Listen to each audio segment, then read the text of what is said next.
Welcome to Moments in the Word. I'm James Tyler, your host, and this afternoon we'll be reading from Jeremiah chapter number 19, verses 1 through 3.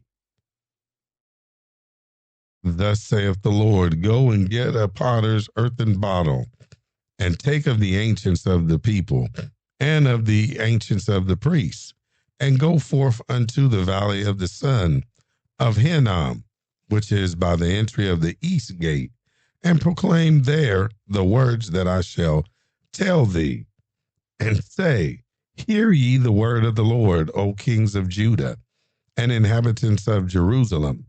Thus saith the Lord of hosts, the God of Israel, behold, I will bring evil upon this place, the which whosoever heareth, his ears shall tingle.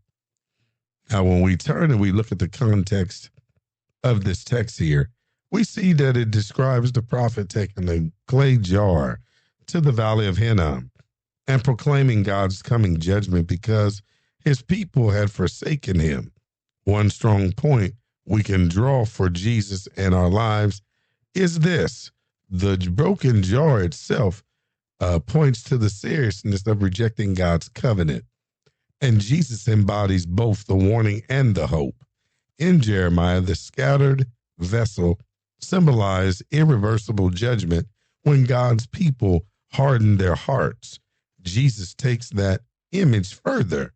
He himself was broken for us on the cross, absorbing the judgment we deserve, so that we could be made new vessels of mercy. Now, for us and our lives today, this passage reminds us that sin has real consequences, but in Christ, we are called to live as vessels of honor, watchful, ready, and filled with his spirit rather than resisting him. So the takeaway here is that Jeremiah's broken jar warns us of the cost of rebellion, while Jesus transformed that warning into hope by becoming broken in our place, calling us to live as faithful vessels prepared for his return.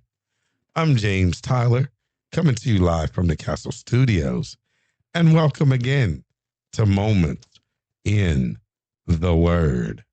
God bless.